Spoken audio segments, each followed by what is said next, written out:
Welcome to episode 72 of the Virtual Velo Podcast, the show that bridges the gap between athlete and avatar, keeping it real in the world of cycling esports. Yes, it's a different voice than usual. Emma's not able to join us today, but we do have two great guests. We're sitting down with Australian cycling esports national champions, Kate Trdin and Josh Harris. We have them with us today. We're hoping to break down their seasons. They both had some pretty remarkable seasons and getting their candid reactions to the 2025 AUSCycling esports nationals, including the shift to MyWhoosh, the hybrid racing format, and the live event broadcast coverage, and diving into their perspectives on where the sport goes from there. I have the feeling that they have some pretty high level conversations that Josh and Kate have, so we're looking forward to being a fly in the wall with those. So many interesting things to get your insights into. Thank you very much, Josh and Kate. Thanks for having me, Chris. Yeah, great to be back. Thanks, Chris. Really looking forward to it.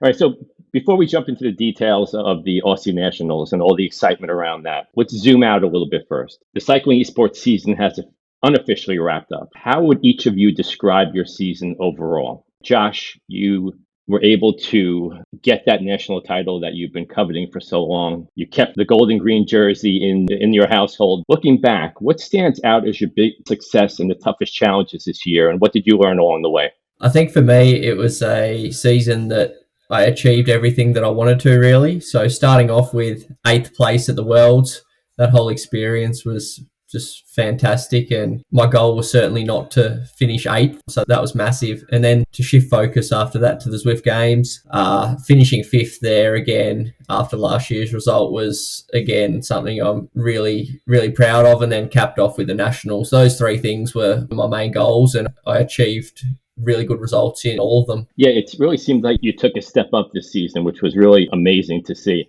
And Kate, for you, I imagine this season was bittersweet in a lot of respects. How would you sum it up? And what was your biggest takeaway this year? Yeah, kind of mixed feelings, but the more that I reflect on it, I'm still pretty happy overall. Kind of like a good season of training, continuing to consolidate some good results. Was probably, or most impressive result of the season in my mind would be the Worlds semi, so just missed out by a couple of spots there. And then, yeah, Nationals was kind of bittersweet, but I think realistically on that course and with the lead-in that I'd had, it was, the best that I could hope for on the day, and we kept the green and gold in the family, so always good. Yeah, it was pretty amazing. Good for you guys. So let's shift our focus to that national championships then. I know that you had some pretty strong opinions of the way that it was rolled out by the Federation. Kate, could you give us an overall impression and then dive into some of the specifics, like the timing, the announcements, the cost, the atmosphere of the live event? And you wrote a piece for me to describe the announcement and things. And you said that you felt like the Federation was fitting cycling esports into a road cycling shaped hole. So tell us a little bit about the rollout of that and where you felt that it could have been improved. I think just the fact, to start with, that they announced it pretty late. So I can't remember exactly how far out it was, but it would have been only like a month or something. So it kind of didn't really allow from the get-go much planning in terms of your training or the logistics of getting there and organising those kinds of things. And then the real killer for me was when they announced having the mixed format. So with people racing live at the Cube in Brisbane and at home. I just couldn't really see how that was going to work, mostly with just the atmosphere, but also knowing that the serious athletes would probably want to race from home on their own setup.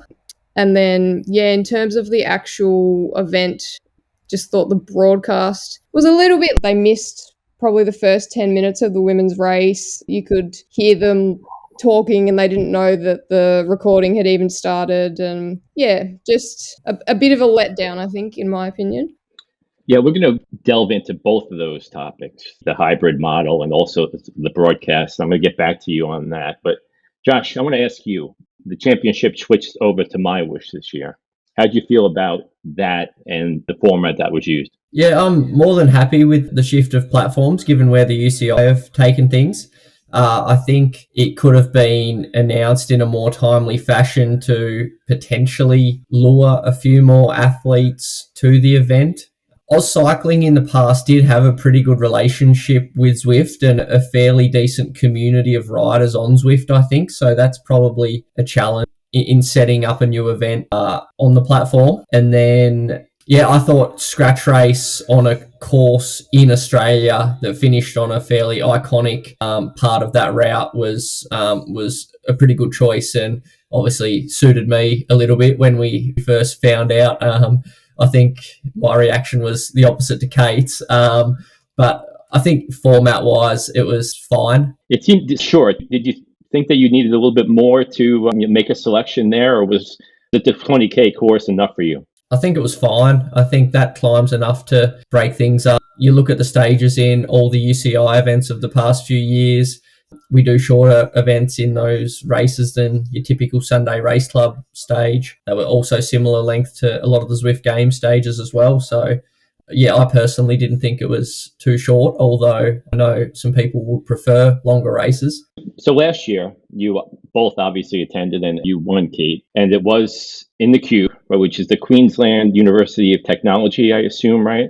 And I guess it's part of the Brisbane Cycling Week, is that correct? Yeah. So that's like a big festival, and there are many different events that are going on, and they included esports in that. It really looked pretty amazing. They had technical aspects of it. I know that there was like a big giant screen in front of you, and I don't think that was ideal, right? It was a little bit, kind of bugged you out a little bit. Yeah, so this year, from the pictures I saw, they flipped that, and they had some displays up on those massive screens, and they had pads in front of the riders. And this year they were on Wahoo Kicker trainers, whereas when we went, they had kicker bikes for us. So there were a few different things in the setup as well. It seems like it would be a pretty nice way to get some eyes on the sport, but yet they made it a hybrid model. So there were some racers that we had the option to whether you wanted to race there or race in the comfort of your own home. So, Kate, let's get to that. How did you make that choice? It's interesting because if it had been up to me and if I was just thinking of myself, I think I probably would have gone just for the experience and the atmosphere, because I really enjoyed that last year. And I kind of knew that not only from winning in the previous year, but just getting to experience the live atmosphere as well, that this year probably wasn't going to live up to it, which kind of triggered a bit of a negative mindset at the outset. But I think it just came down to both of us looking at costs, and then particularly for Josh, who's obviously putting out a lot more power than me, very advantageous to be using his home setup, which is literally bolted to the floor. And yeah, I wasn't going to go on my own. So considering all of those things, it was a pretty quick decision for the two of us that we were going to be racing from home rather than traveling to Brisbane. Yeah, it seems like the athletes that have experience would want to be in their own setup. You don't have to, you can basically control all the variables. Whereas when you're there, you have the trade-off of having that, the experience and the adrenaline of having people watching you and you're with people. I think it was a very weird decision for the Federation to make it an option, right? I think in the future, I don't know, do you feel like you're going to have more of these hybrid events? I think part of the reason has to be the capacity. The Cube seems to only be able to fit 6 riders. For that to happen, there either needs to be some form of qualification event, or maybe it was something to do with the fact that they included Masters Championships this year, which is a really good step as well. But I think it might be a capacity thing. And then when we were there the previous year, we had to run semi-finals, and then we had to swap the bike, the setups between male, female, semi, final, and all that kind of logistical stuff, which is maybe a factor. I don't know. But yeah, I'm really not sure what the future holds for the events, and whether they see what they put on this year as a success, or whether they expected, maybe the people like us that didn't go, maybe that they didn't expect that might happen. I'm not sure what the reflections will be. It's quite interesting. Now, you discussed the drafting dynamics for MyWhoosh, and I know that, Josh, you've been pretty vocal about the draft dynamics, about how they don't suit a rider like you, a lighter rider. But they have made some changes, and I know that you use that to your benefit during the Nationals. So tell us about the changes, and do you find that they're better for an all-around rider like you, and how they've evolved? Yeah, I think the dynamics have evolved a lot over the past year, starting from 12 months ago when there used to be that really massive lag. But I was finding late last year and until the recent update that just on the flat, the draft savings were just really not realistic, and light riders were just absolutely copping it on the flat, and so I couldn't compete in an SRC style race. I think I actually got really lucky that Worlds had that hill immediately into the race, because if there were more races with flatter parts, it just wouldn't have happened. But I'm loving the new dynamics. So massive kudos to what they've done there. I'm really enjoying the SRC races lately. I feel like a lot of different riders are competitive. The same riders are still winning, but I think the lighter riders in Category 1 can now get to certain parts of the course without being absolutely stuffed, because there was no draft savings before. So, yeah, I'm a big fan of the new dynamics. So, Kate, I know that you won the Nationals when it was on Zwift the year before. You've also done a lot of racing on SRC. You're a sprinter, much more than Josh would be. How do you see the draft mechanics comparing to each other? You feel that Zwift is maybe more advantageous for a sprinter like you than MyWhoosh would be? Do you feel like you're able to sit in and survive for a sprint more so on Zwift now than on MyWhoosh, or are they kind of coming together? I think there's still differences, but I don't know that it's in the way that people probably think. And it's hard to compare because I mostly race SRC on MyWhoosh, and the courses are pretty different. Like, they're a lot longer, and just the course profiles with elevation are quite different to a lot of the Zwift races. I still think Zwift probably favors watts per kilo more than Whoosh, so still probably favors the lighter riders a bit more, but it definitely, like with the physics, you kind of can't hang off the back of the pack on Whoosh like you can on Zwift. So it still does seem to me like there is more draft saving on Zwift, but I think they're getting closer together with kind of each update from MyWhoosh. Yeah, it's really interesting, and it's nice for you both to say that, because I know that was a deterrent for a lot of guys moving over, that there was such a big difference there, and it was almost creating like a divide where there were Zwift racers and there were MyWhoosh racers, and they weren't coming together. And experiencing that and having a good experience there, I think, is really positive for the sport moving forward. So let's get into the broadcast coverage. When I watch one of these live broadcasts, whether it be a remote event or a live event, I always feel that it's like a dress rehearsal for the sport, right? There are so many eyes on it when it's a national championship. Probably a lot of people that wouldn't necessarily be watching from the Australian Federation. It's on their YouTube channel. I'm going to stop in and check this out. When they don't nail it, then in my mind, it's like a missed opportunity. I felt that way about the Worlds too. I was there and you were there, and it was an amazing event. So I go to a million live sporting events. I have hockey season tickets here, and it's so exciting. I thought that the event was like that.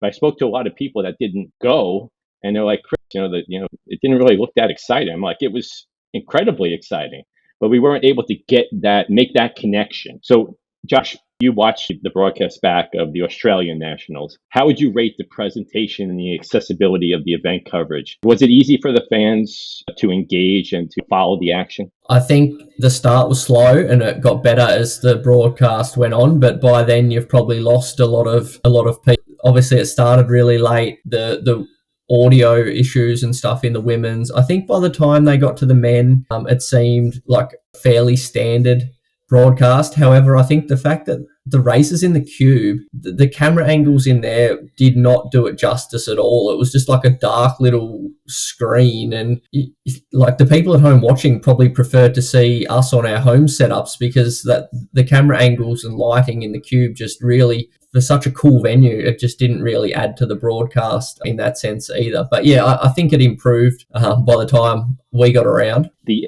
angle of the live feed was basically from like up above.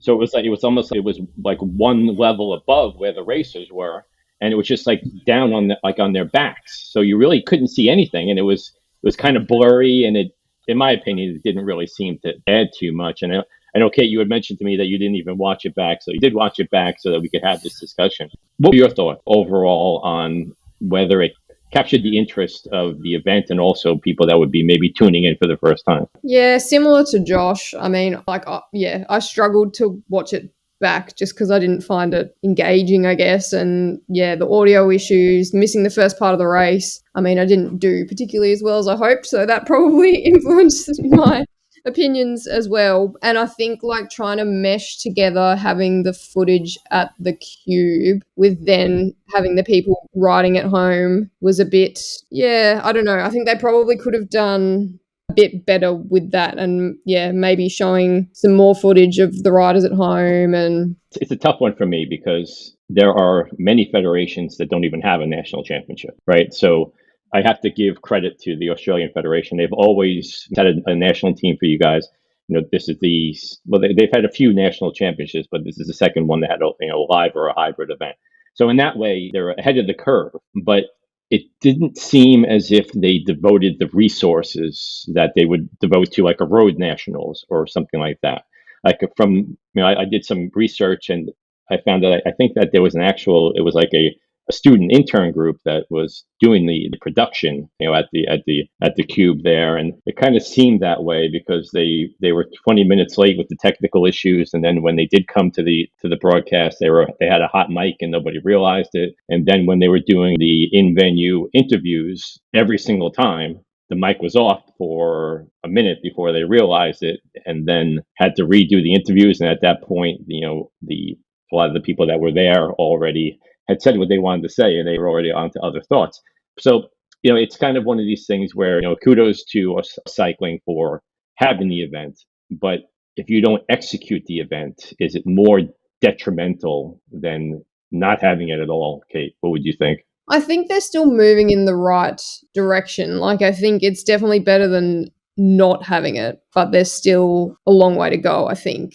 And yeah, I think it's like the case as well with a number of other like up and coming disciplines. Like I know they recently had the Australian Gravel Championships, and it was kind of a similar thing. Like I don't think there even was a podcast. They started the men's and the women's races together, which then meant that the women could draft off the like heavier guys. So I don't think it's an issue that's like just isolated to esports. I think we're seeing it with a lot of those up and coming kind of cycling disciplines as well, but yeah, still a way to go, I think. Yeah, unfortunately, I don't think that the sport gained any new fans through that broadcast. All right, so moving on, Josh, winning the Aussie Nationals is obviously a big deal, and I know that it meant a lot to you. Any idea whether that gives you an automatic bid for the World semis next year? Yeah, they said on the broadcast that it will. And last year, top 10 from Worlds was an automatic entry anyway. So I think if they use similar criteria, which I think are criteria that they're trying to establish going forward, I've ticked 2 of the automatic reasons. So I think so. That's good. But you haven't received any communication as far as that's concerned yet? No, but yeah, they said it on the broadcast, so we'll go with it. Good for you. That should be enough. So what do you think of the competition? I know it seems like your field was basically dominated by MyWhoosh SRC racers. Yeah, Lyndon is one of the biggest talents in esports. He is phenomenally strong in his ability to just go and go and go, and massive watts per kilo. I knew he was going to be super hard to beat. Luckily for me, I have a little more punch at the moment. And he also had his dad in the race, which... yeah, I felt very isolated out there. Given that I hadn't won the Nationals before and I'd had such a good season, I felt a lot of pressure to actually execute and win the race, but it was incredibly difficult with how isolated I felt against Lyndon and the punches that I got thrown at me throughout the race. Yeah, so we're talking about Lyndon Milostic. Is that how you pronounce his last name? Milostic, yes. Okay. Very good rider. This is why we need Emma here. And he's young, right? He's a junior. Is he 18? Yeah. He was too young for Worlds last year, I think. So you never know when an opportunity like winning Nationals is going to come around, especially when you've got talents like him coming through. So I felt like I had to win this year. So honestly, my feeling crossing the line, I don't think I've been less happy to win a race. It was pure relief. I'm happy now, but it was a really weird feeling. Yeah, I had watched your video after that, and I was kind of taken back by the the fact that you mentioned that, because I guess it's two things, right?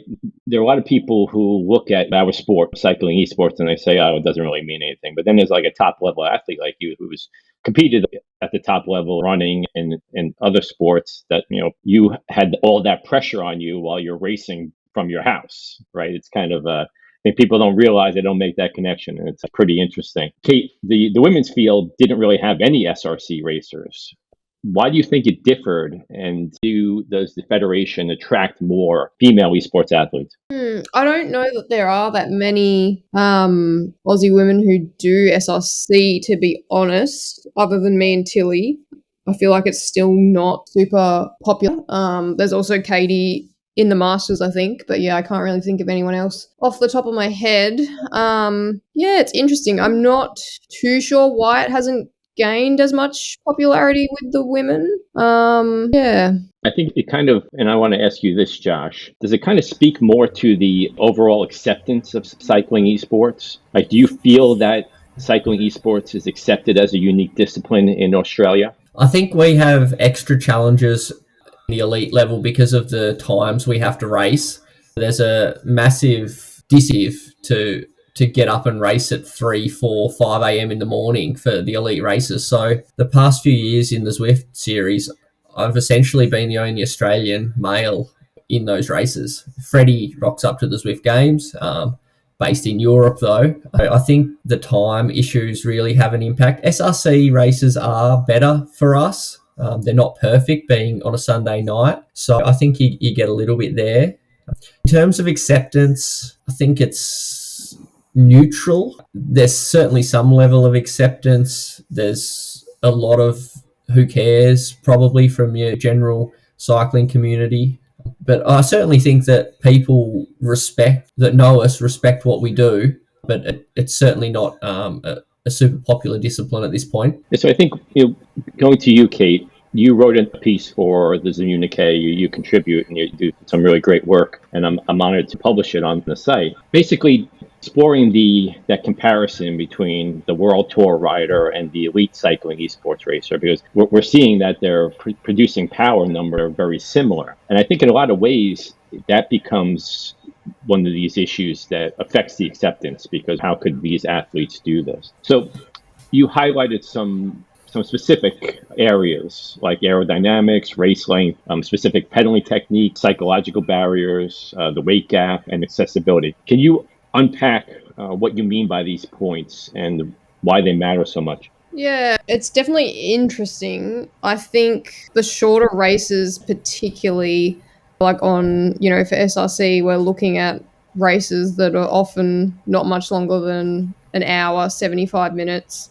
So we're really looking at kind of short, repeated efforts, as opposed to, I guess, comparing a world tour rider who's riding for 4, 5, 6 hours. So that in and of itself, I think it's not surprising that we are seeing for those, 5, 10, 30-minute powers that the numbers are quite similar, if not more, with our top elite level esports athletes. I think the weight's an interesting one. The fact on Whoosh that it's rounded to the nearest kilo. So, for example, if you're 50.9 for the weigh-in, you race at 50, which obviously inflates the below number, basically.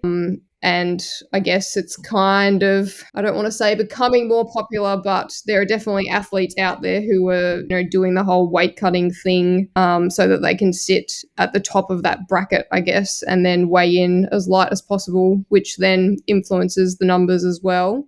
I think mentally, particularly at the moment with SRC and particularly in the women's, there's this real, I guess, camaraderie between the ladies, and it just seems like everyone's kind of just pushing each other to go harder and harder, like particularly if you look at Kate and Gabby, and maybe that lack of team element as well. Like if you were racing on the road and you're kind of, racing for your team, I think it's just a bit of a different dynamic compared to racing for yourself, and just trying to go as hard as you can. I think they were the main points, but you can remind me if I've let anything out, Chris. Well, I think that one of the major factors is that there's no aerodynamics, and we can use any position that we want, and then that also blends in with the pedaling techniques, and we're seeing a lot of low cadence, high torque, and it opens up the debate about esports being a unique discipline. If it's a unique discipline, we shouldn't be simulating road cycling. The athletes should produce power in whatever way maximizes their potential. So, those points that you made were certainly very important points. And I think that by doing that and having conversations like this is really important, because when we speak about that acceptance, there's a lot of context that goes into what we do.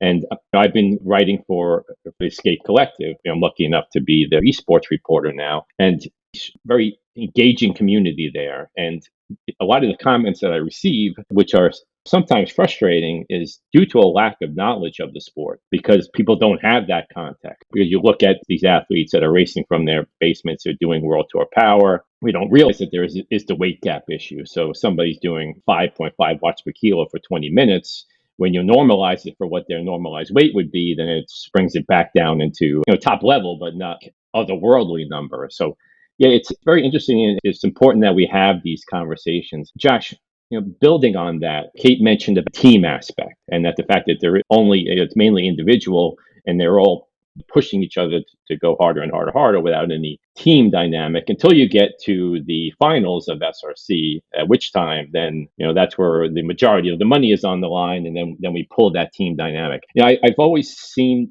to think that there is something missing there, because team dynamics is a lot of what engages audiences. It builds storylines. It gets people involved. It gets people wanting to have rivalries and things like that. Sometimes the teams are bouncing around to whatever is going to be most advantageous financially. What do you think of that model, the way it's set up now, and how could we perhaps get more of those aspects of the team racing dynamic that's been really popular since the inception of cycling esports? How can we get that into the MyWhoosh SRC model? Well, it's a really tricky one for the reasons that you mentioned, and I'm not a great example of it because of the amount that I've dabbled in the SRC. Every time I've come back, I've had to try and source a new team to have me on board. So, now I'm hoping to get some stability as I plan to race it going forward. But I think Category 1 seems to be more stable in that regard, because you have some alliances formed and all of that kind of thing. It doesn't necessarily line up with people's kind of home teams from Zwift, but I think what you see in all of the lower categories is that scramble for that human psychology, trying to end up with the people on your team that are going to do the best to get the most money out of every month. And as you say, I don't think that's necessarily the best for viewer and engaging the fan, because the teams are changing every week and the team are only together for that one race a month. So it is a tricky one. And while you've got the massive financial incentive, don't know what you can do about that, because how many of these people are going to stay loyal to a team when it means that they're the 7th place team, when you can scramble to win X amount more dollars? It's just how humans work, I guess. Yeah, it is interesting. We could regulate in that the teams have to remain together for a certain period of time. But even like little things, and I've had the organizers of many teams on the podcast, and they say, we're just having team jerseys in game, or having the team icon next to my name, the nearby riders list, so that who's on what team, or maybe helmets that signify that I'm on the same team. Do you think those little things that seem like they might not be consequential, do you think that makes a difference? Yeah, I have no idea who anyone is when I race them at this point, all in the yellow jerseys except for Jason. I genuinely have no idea what the other avatars look like at this point. Honestly, that's a big reason why I'm doing everything on Zwift. You've got your separate jerseys. It's all different. I like wearing the green and gold stripes around, not training on Zwift at the moment. So, yeah. It's interesting you mentioned that, because that leads into my next question. You made it very clear to me, and also on many social media posts, that getting that jersey, national jersey on Zwift, meant a lot to you. And it also means a lot for the sport, because that jersey wasn't contested on Zwift. It was contested on MyWhoosh. So if they wanted to take the stance that they didn't recognize it because it was on a different platform, they probably had a leg to stand on. But they did it, and ironically, MyWhoosh hasn't. Yeah, so a few things there. I used the card that all of the other nations that were held on MyWhoosh had the jersey in Zwift, and so I think that helped me. And then I believe that in the coming update that we are going to have a jersey, so I think it just requires an update to the game, which hasn't happened yet. I don't know whether that's just the National Federation kit from the UCI Worlds or whether it will reflect like a national champions kit, because as far as I know, that's not in-game, but it may be being created for the game. We'll have to see in the next update, I guess. When you say the next update, you're talking about the next MyWhoosh update. Yeah, I've heard there's one not too far away. Maybe a minor one, but yeah. Did you have the national jersey in-game on MyWhoosh, Kate?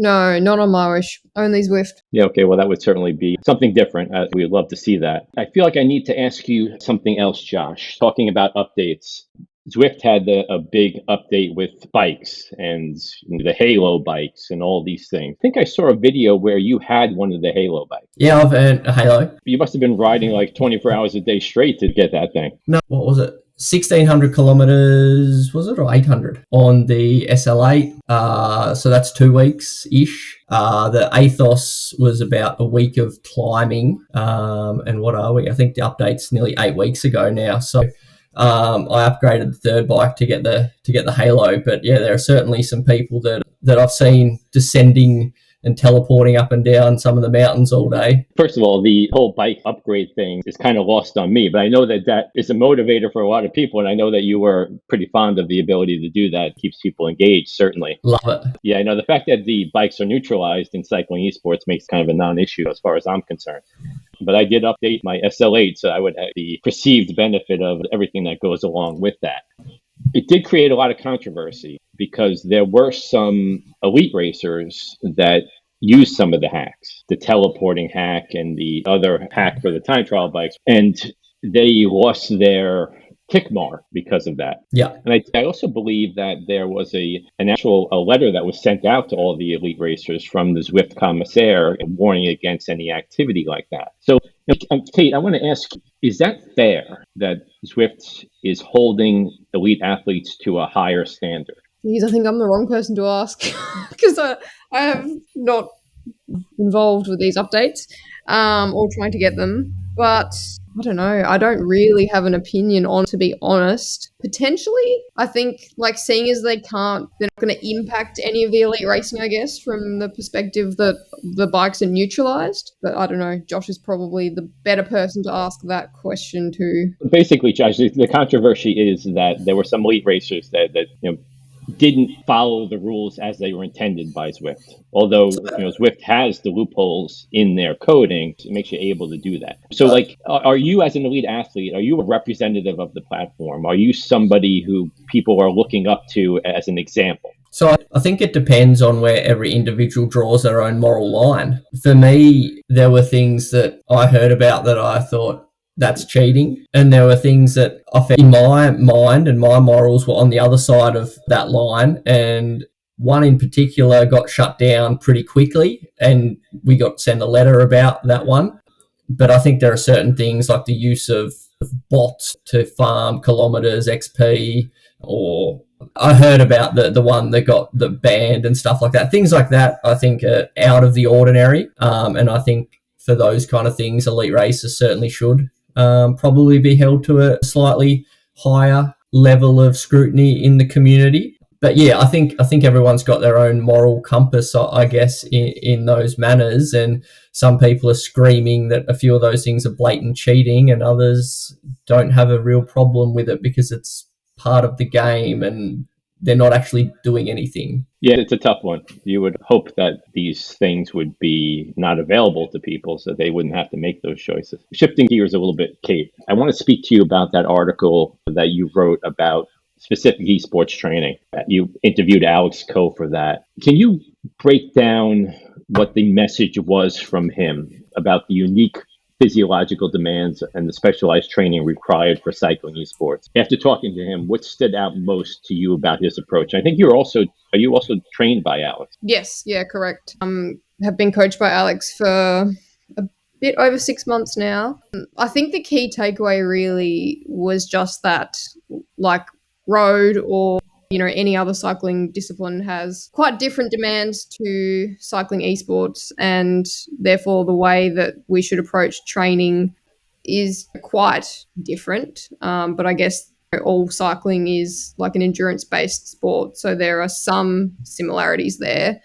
But I think the key takeaway from Alex was just, I guess, more of like a hybrid training approach, you would probably say, for cycling esports, where we're looking at combining different like intensities and intervals within workouts, as opposed to maybe, if you were training, say, for World Tour racing, like you'd be looking at doing more kind of longer block type intervals. And I guess overall, probably a bit more intensity and less volume for esports. But I think that's highly dependent on the individual athlete as well, because I definitely know there are some esports athletes that probably do more volume than what some World Tour riders would do.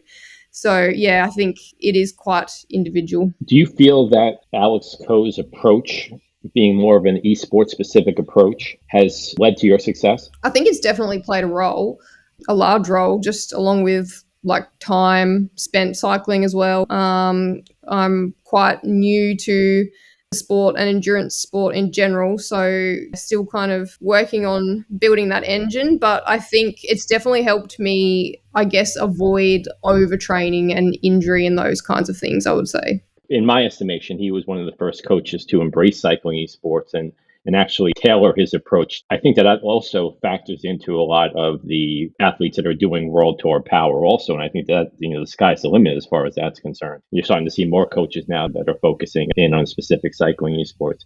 Yeah, it's really great to see. And Josh, you're an indoor specialist yourself. We spoke in the pre-show about the fact that you haven't ridden outside in quite a long time, and I fit into the same boat. How have you adapted your own training routine specifically for esports? And what impacts have you noticed to your performance because of that? Yeah, I'm actually finding that lately, with the numbers that are being produced, the requirements of certain races, I think that there's almost becoming more of a shift back towards volume. A lot of the really top riders doing these numbers are really putting good hours in, and obviously it does require a lot of intensity as well. I'm certainly trying to find that balance of doing a lot of training but also fitting a lot of intensity in as well. And then I think back to what we spoke about before, the aerodynamics not being important inside, I think that's one of my key secrets to my performances and why I'm so much better now than I was a few years ago.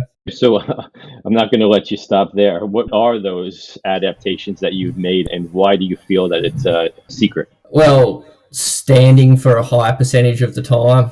I think the fact is that you can just use more muscle groups, and if you can train your body to do that efficiently, then you can maximize what you can do on the bike to an extent of various types of efforts.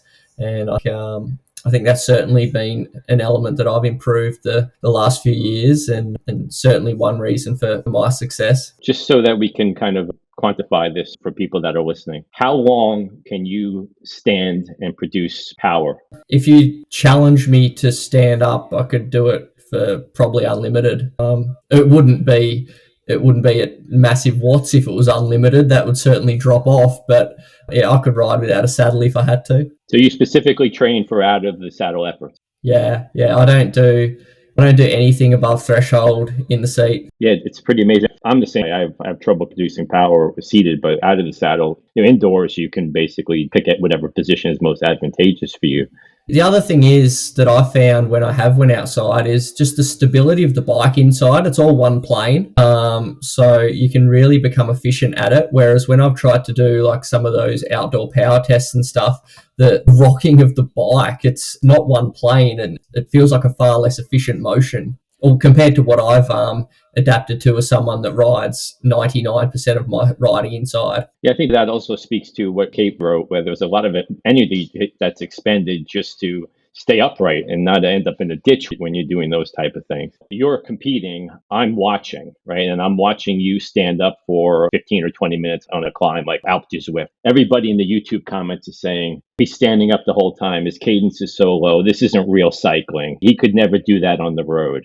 Is that a fair comparison? Yeah, look, that impacts me a bit. And like obviously the penalty for aerodynamics is there. And I actually purposely don't include my cam in a lot of my YouTubes just because of the fact that you get the haters and stuff like that. Does it make sense? Does it make sense to compare cycling esports to road cycling?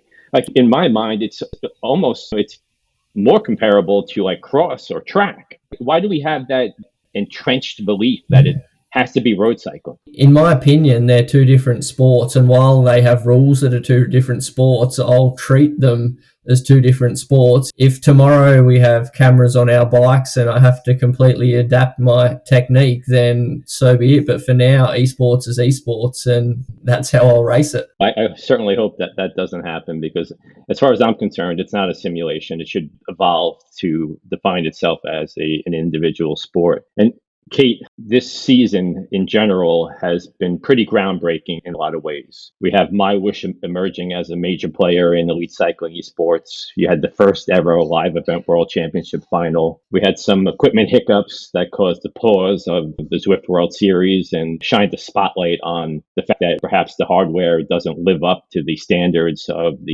amount of power that elite racers are putting out. And ultimately, Zwift came back and had a very successful Zwift Games as well. From your perspective, what's next for cycling esports? What can we look forward to in the season? Oh, that's a big question. I don't know, I'm really keen. I hope at least one of us qualifies for the Worlds again, so that, we get to go back there and I guess, just experience the event again and see, what improvements they're able to make, whether it's with the event or with the broadcast or whatever.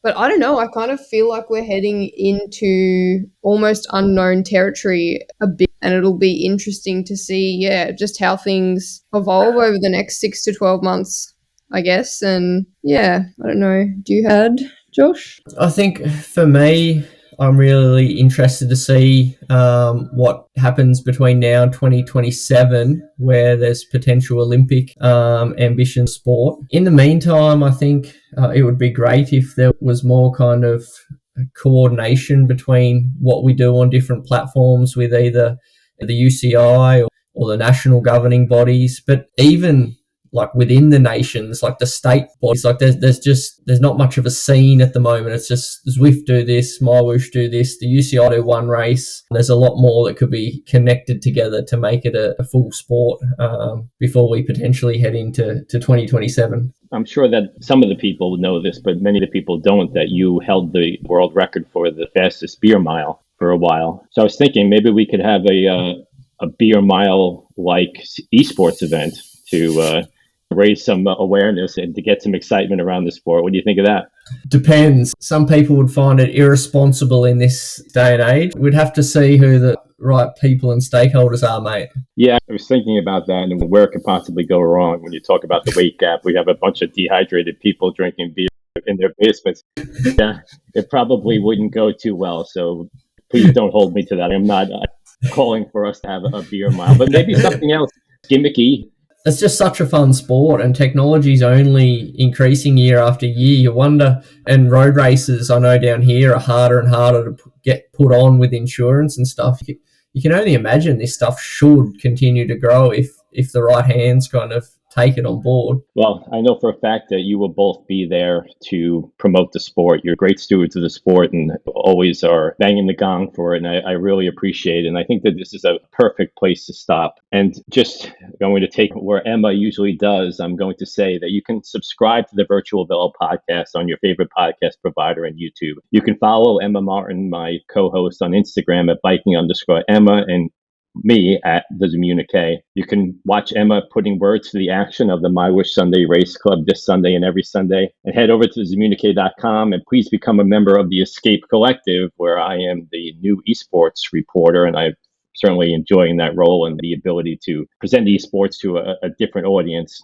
Go over there, join the conversation, and support independent cycling esports journalism. We have some interesting guests in the world of cycling esports joining us soon, including Ruby CEO Peter Samek, climbing queen Eiley Gardner, who has over 8,000 QOMs, probably close to the number that you have, Kate. The Masaka Cycling Club, which is from Uganda, they're going to come on and explain all the great work that they're doing there.